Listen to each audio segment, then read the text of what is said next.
NDA से उपराष्ट्रपति पद के उम्मीदवार जगदीप धनखड़ को लेकर झुंझुनू के गांव किठाना में खुशी का माहौल है। इसी मिट्टी में पले बढ़े जगदीप धनखड़ देश के अगले उपराष्ट्रपति हो सकते हैं। कैसे बीता गांव किठाना में उनका बचपन, न्यूज 18 की टीम ने जाना किठाना में लोगों की क्या है उनके बारे में राय। किठाना गांव के लाल का कमाल।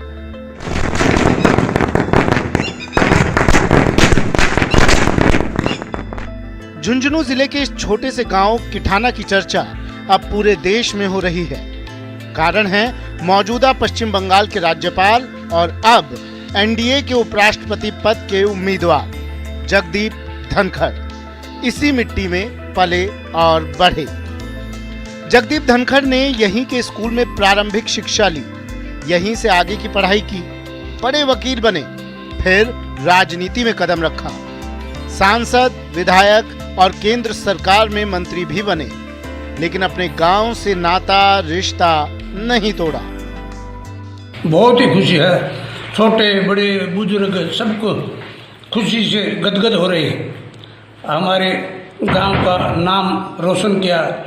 पहले भी अपने जिले से सबसे पहले जगदीप धनखड़ केंद्र में मंत्री बने थे और गांव के अंदर भी सेवा की कोई कमी नहीं छोड़ते हैं। स्कूल में चंदा दिया है, मंदिर बनाया है, गौशाला में चंदा दिया है। बहुत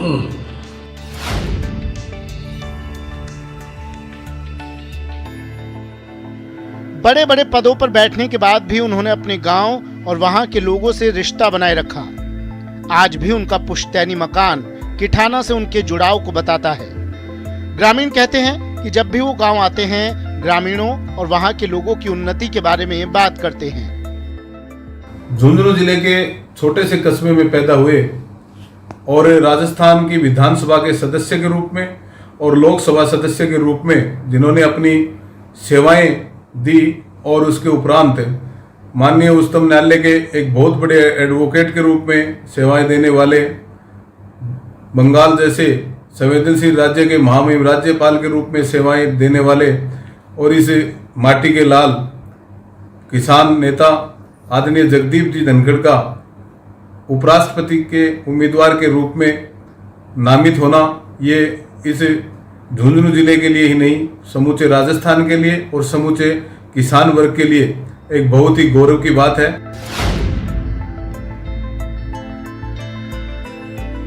किठाना के किसान गोकुल चंद के बेटे जगदीप धनखड़ जब स्कूल में पढ़ाई करते थे, तब तो इस गांव में ना तो सड़क थी और ना ही कक्षा 5 से आगे पढ़ने के लिए स्कूल।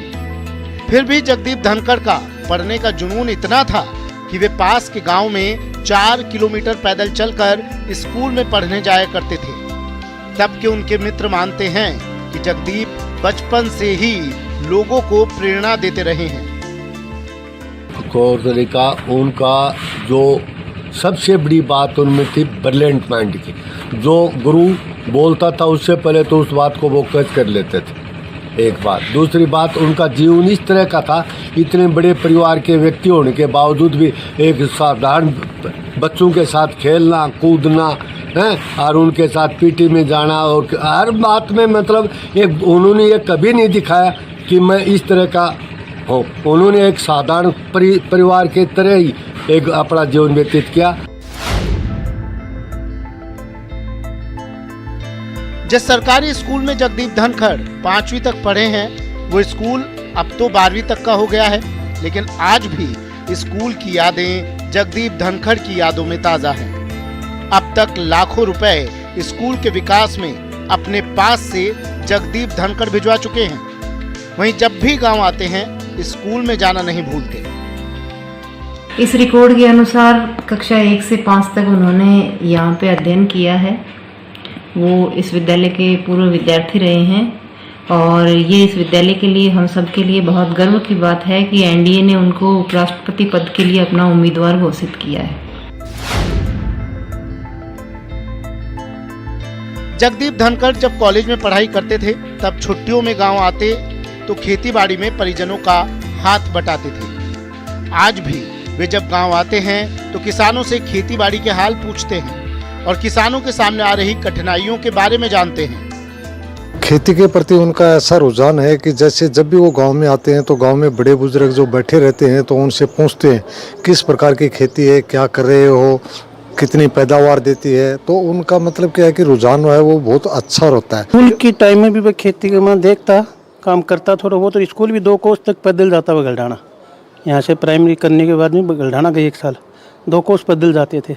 फिर बाद में सैनिक स्कूल गए और अब भी आते हैं तो खेती के बारे में पूछते हैं क्या बोलते हो, कैसी होती है, क्या हाल है खेती का, और आप भी अपने खेत पर जाकर देखते हैं।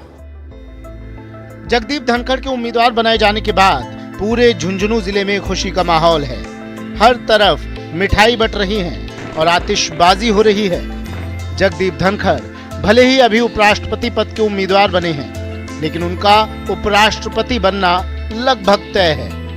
ऐसे में ये न सिर्फ किठाना और झुंझुनू बल्कि पूरे राजस्थान के लिए गर्व की बात है। जगदीप धनखड़ ने फर्ज से लेकर अर्श तक के सफर में अनेक कठिनाइयों का सामना किया और अपने जज्बे जुनून की बदौलत उन्होंने सफलता की बुलंदियों को छू